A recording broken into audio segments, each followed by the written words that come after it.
महात्मा ज्योतिराव फुले शेतकरी कर्जमुक्ती योजनेअंतर्गत 14,33,000 शेतकऱ्यांना प्रोत्साहनपर रक्कम 5,190 कोटी रुपये अदा करण्यात आलेली आहे। उर्वरित रकमेचे वाटप देखील त्वरित त्या ठिकाणी देण्यात येईल।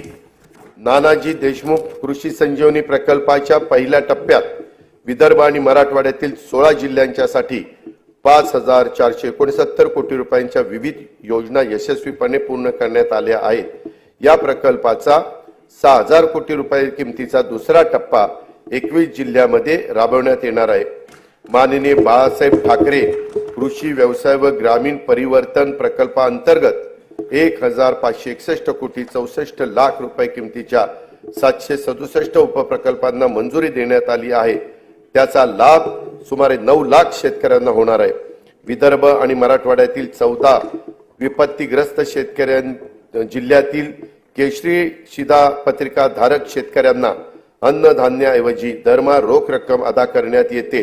मे 2024 पर्यंत या पद्धतीने 11,85,000 लाभार्थींना 113 कोटी 36 लाख रुपये अदा करण्यात आले आहेत।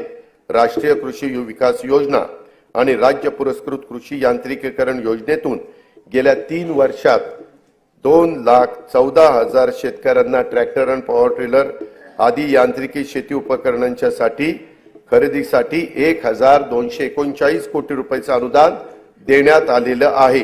शेतमालाच्या स्थानिक पातळीवर साठवणुकीसाठी गाव तेथे गोदाम ही योजना राबवण्यात येणार आहे। या योजनेत पहिल्या टप्प्यात 100 नवीन गोदामांचे बांधकाम तसेच अस्तित्वातील गोदामांची दुरुस्ती केली जाणार आहे।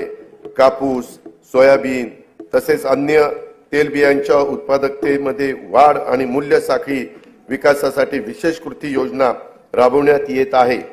या योजनेसाठी सन 2024-25 मध्ये 341 कोटी रुपयाचा निधी उपलब्ध करून देण्यात येत आहे। आधारभूत किमतीनुसार खरीप व रब्बी हंगामातील कडधान्य व तेलबियांच्या नाफेड मार्फत खरेदीसाठी 100 कोटी रुपयाचा फिरता निधी स्थापन करण्यात येईल। कापूस व सोयाबीन पिकांच्या राज्याच्या शेती उत्पन्नामध्ये मोठा वाटा आहे।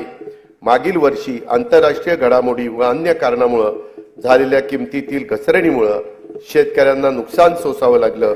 शेतकऱ्यांना दिलासा देण्यासाठी खरीप पणन हंगाम 23-24 मध्ये कापूस व सोयाबीन उत्पादक शेतकऱ्यांना 2 हेक्टर प्रमाणे हेक्टरच्या मर्यादेत प्रति हेक्टरी 5,000 रुपयाचं अर्थसहाय्य देण्याची घोषणा मी करीत आहे। अध्यक्ष महोदय, ही घोषणा खरं तर निर्णय कॅबिनेटनी मागच घेतला होता, पण 3च दिवसात आचारसंहिता लागली, त्यामुळे नंतर आम्हाला त्याचे जे काही वितरण करायचं होतं ते करता आलेलं नव्हतं। आता आम्ही पुन्हा हे आचारसंहिता संपल्यावर हे 5,000 रुपयाचं अर्थसहाय्य देणं हे कापूस सोयाबीन शेतकऱ्यांच्या करता तो निर्णय सरकारने घेतलेला आहे। कांदा उत्पादक शेतकऱ्यांना अर्थसहाय्य करण्यासाठी सन 2023-24 या वित्तीय वर्षात 350 रुपये प्रति क्विंटल प्रमाणे 151 कोटी 66 लाख रुपये अनुदान देण्यात आलं आहे।